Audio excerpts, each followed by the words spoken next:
tədbir təkcə bir layihənin final tədbiri, bağlanış tədbiri deyil, həm də çox gözəl günlərə təsadüf edib, bayram haftaması var. Tədbirin belə bir gündə keçirilməsi həm də xoş təsadüflərdən biridir. Fürsətlə istifadə edib, qarşıdan gələn bayramlar münasibətilə hər birisi belə təbrik edirəm. Gözəl günlər, uğurlu, bərəkətli il arzulayıram. Elm və Təhsil Nazirliyinin qrant layihələrindən biridir bizim bu layihəmiz.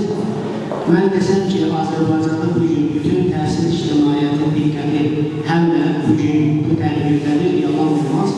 Çünki çox az sayda layihə tarixdir, onlardan biri də məhz sizin məktəbdə həyata keçirilir.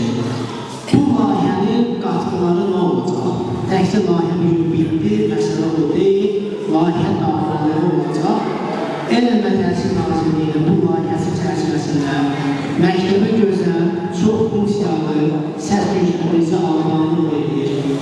O məktəbin inventarı olacaq, məktəbə təhvil veriləcək.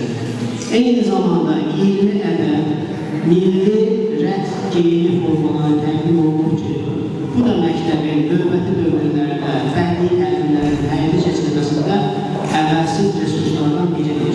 Çünki bizim üzümüz ayrı-ayrı tədbirlər üçün resurs axtarışında formaların tapılması çox çətin məsələdir. Sizə söz verir məktəbimizin direktor müavini Əyşən müəllim. Buyurun. Əziz müəllimlər, əziz dinləyicilər, keçən dəfədə qeyd etdiyim kimi bir daha vurmaq istəyirəm ki, Seylana müəllim, yəni bizim musiqi müəllimi Seylana müəllimin uğuru bizim məktəbimizin uğurudur. Onun rəqs sağlamlıqdır layihəsinin 9-cu qrant müsabiqəsində qalib gəlməsi həm onun zəhmətinin, həm də məktəbimizin inkişafının göstərisidir. Biz bir kollektiv olaraq onun uğruna sevinirik. İnanırıq ki, bu layihə məktəbimizdə rəqs və incəsənətin inkişafını daha da artırar. Eyni zamanda şagirdlərin sağlam inkişafına böyük töhfə verəcək. Bura toplaşmaqda məqsədimiz Seylana müəllimənin qrant layihəsinin final mərhələsidir. Bu layihədə şagirdlərimiz müxtəlif rəqslərlə tanış olmuş, səhnə mədəniyyəti öyrənmiş, ritim duyğusu, komanda şəklində çalışma bacarıqları inkişaf etmişdir. Bu cür layihələrdə istedadlı şagirdlərimizin üzə çıxmasında mühüm rol oynayır. Onun üçün də Seylana müəlliməyə başda olmaqdan Samir müəllimə və əməyi keçən hər kəsə təşəkkür edirəm. Hörmətli qonaqlar, dəyərli müəllimlər və əziz şagirdlərimiz, hər birinizi salamlayıram.